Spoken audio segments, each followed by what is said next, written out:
marumi at tila isang haunted house. Ito ang akala ng marami sa gusaling ito.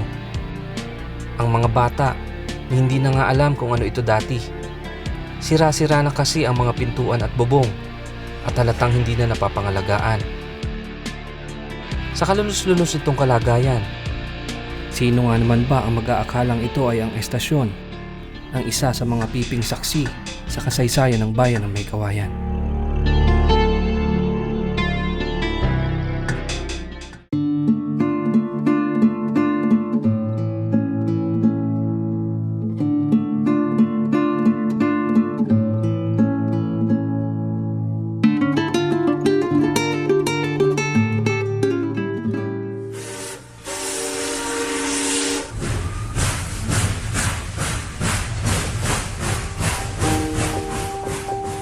Taong 1875 nang ipag-utos ni Haring Alfonso ika-12 ng Espanya ang pagtatayo ng sistema ng tren sa bansa. Sa memorya sobre el Plano General de Ferrocarriles en la Isla de Luzon, nakasaad ang pagbuo ng ferrocarril de Manila-Dagupan, ang linya ng tren na babagtas mula Tutuban hanggang sa hilagang bahagi ng kolonya. Mabilis ang naging paggawa sa Daang Bakal. Taong 1887 nang ilagay ni Gobernador Emilio Tereno ang panulukang bato sa estasyon ng tren sa Tutuban. Sinundan ito ng pagpapasinaya sa unang bahagi ng linya mula Maynila hanggang Malabon. Opisyal na pinasinayaan ang operasyon ng sistema ng tren noong ika-24 ng Nobyembre 1872. May habang 195 kilometro. 10 ang naging himpilan ng nasabing linya. Ito ang Troso Manila, Caloocan, Polo, May Kawayan, Bocaue, Bigaa, Giginto, Malolos at Bagbag.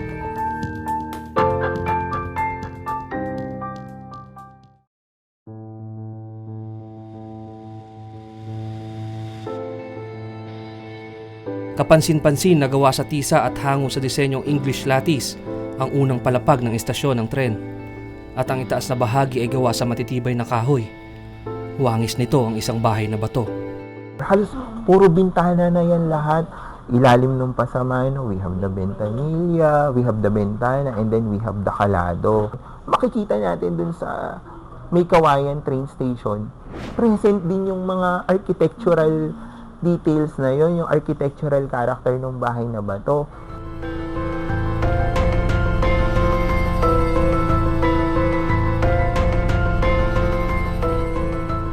Sa pagbubukas ng mga pintuan ng estasyon ng tren, nagsimula ang pagbabago sa bayan ng May Kawayan. In general, kung nasan ang kalsada, doon nabubuhay ang komersyo.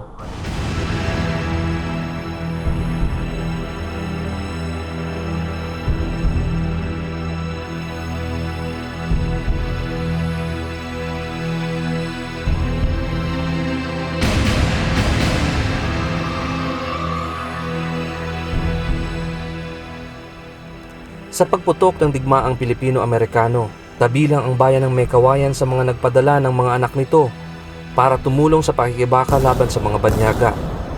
At bilang isa sa mga pangunahing bayan noon sa lalawigan ng Bulacan, maraming bahagi ng giyera ang ginanap sa lugar na ito. Mga pangyayari na nag-ugnay sa estasyon ng tren sa ating kasaysayan. Ayon sa isang local historian na si Ginoong Roberto Enriquez, ang estasyon ng tren ay nagsilbing muog o tanggulan ng mga puwersang Pilipino at Amerikano noong panahon ng digmaan. Bilang isa sa mga pangunahing gusali, inasabing ang paghubgob sa estasyon ay pagsakop sa bayan. Ang papel na ginampanan ng istasyon na to, dito hinarang ni Luna yung mga sundalo na padala ng mga Amerikano. Yung mga Amerikano na yun, siya yung humahabol o tumutugis kay Aguinaldo. Ginawa nila para maantala yung paglusog na yun o pagtugis kay Aguinaldo, pinutol nila yung ilang parte ng riles. Na tama, para hindi tumuloy ang tren. Nangyayari yun, ginagawa yun. Sa makasaysayang labanang ito sa May Kawayan, nasugatan si General Irving Hale.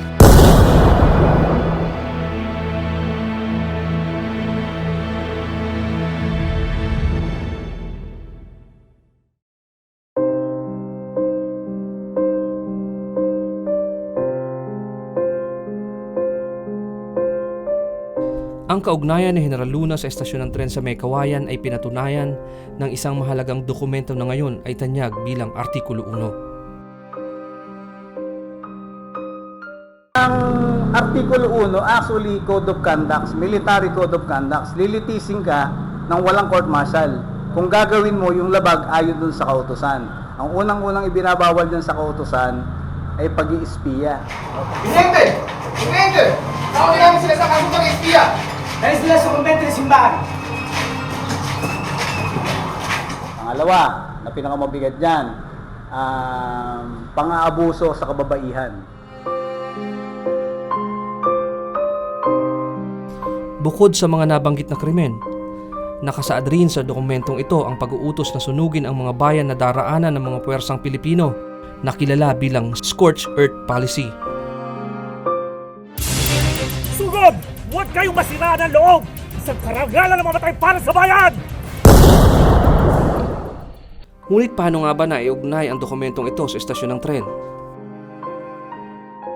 Actually, nung sumama ng personal si General Arthur MacArthur sa hanggang makarating ng Pulo papunta ng May Kawayan train station dito sa estasyon ng May Kawayan. Ang isang actually recorded ko sa pagkakaalam ko nakita niya mismo sa pinto ng May Kawayan train station yung kasulatan na yon at kautusan na yon na sunugin ang dapat sunugin kasi kumbaga rule of law nung panahon ng mga digmaan, kailangan gawin mo yan para hindi na makukuha ng kalaban.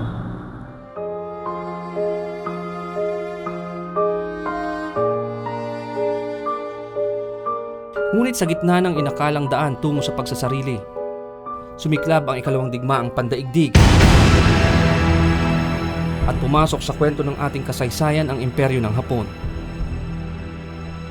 Sa pagdating ng mga puwersang Hapon sa bayan ng May Kawayan, nagsilbing isang garrison ang estasyon ng tren at sa panahong iyon, muling naging tutdaan ng mga labanan ang gusaling ito. Isa si Ginoong Domingo Alcaraz ng Barangay Zamora sa buhay na saksi sa naging papel ng estasyon sa panahon ng mga Hapon. Hawak ng Hapon yung estasyon. Nagkataon nga kami ng ina ko, ang ina ko noon sayang suot Saya sila mga saya. Nakahawak ako sa saya noon. May dalang payo. Biglang dumating yung ng aeroplano ng Amerikano. Yung double body nga ang dalawa katawan ng Amerikano. Nirod niya na yung istasyon yan ng Amerikano. Minamasin yan. Ginagantihan din sila ng mga Hapon. Mga nasa bagol. Tinitira rin sila. Kami ng ina ko, lumuso kami sa sapa para magtatago ka na dyan. Biro mo, lakpas lang ng istasyon niya mula na siguro mga 500 meter lang talaga.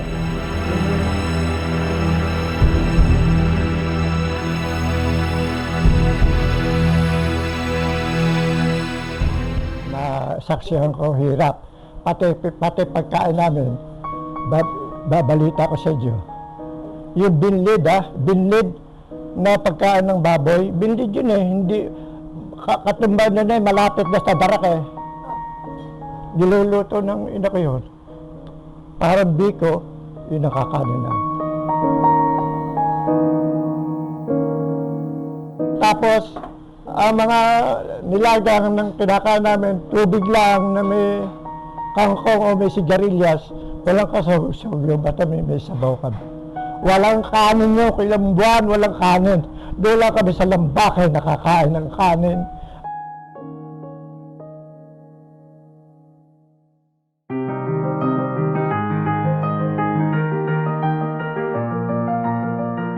Sa kabila ng mga nagdaang labanan, nananatiling nakatayo ang estasyon ng tren sa May Kawayan.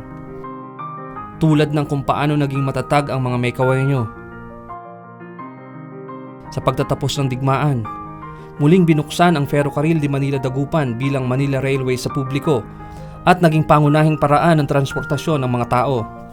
Subalit sa gitna ng mabilis na pagbabago ng lipunan, tila yata ang dating pinag-aagawang himpilan ay unti-unti nang nakalimutan.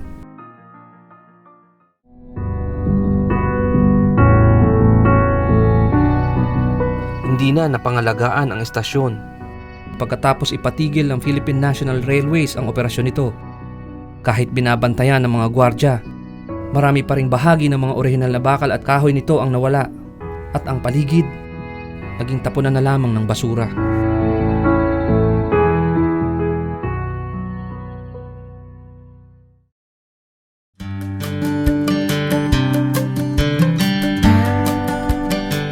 Taong 2016 nang ideklara ng lokal na gobyerno ang estasyon bilang isang mahalaga at makasaysayang estruktura ng lungsod ng Maykawayan.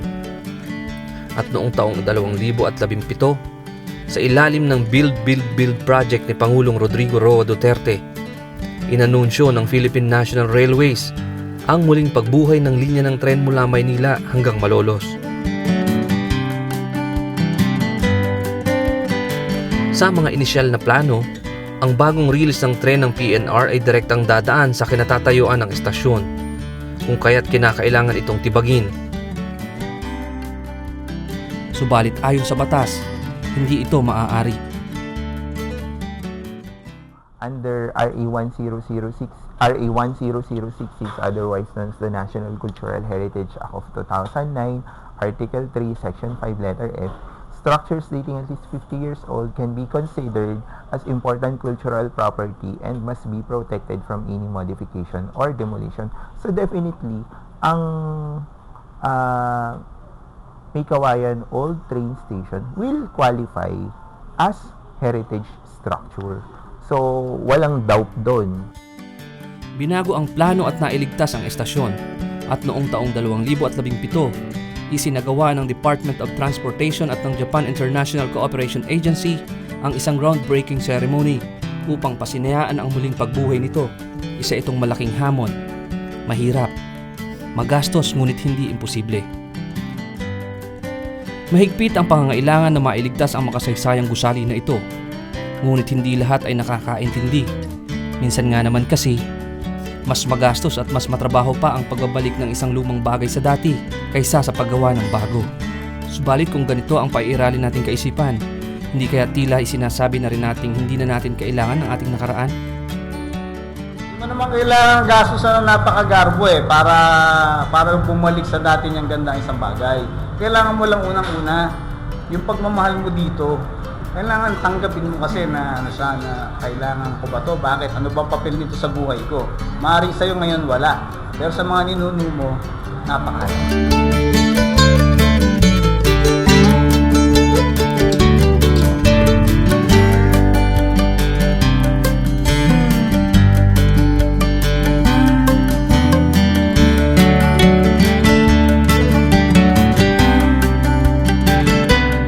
Hindi mawawala sa akin. Kasi naging saksi ako eh. Ang isang tao, pag may nakasaksihan kang bagay na isang nangyayari sa bansa mo, hindi mawawala sa isip mo. Yun ang nasa pagkatao ko.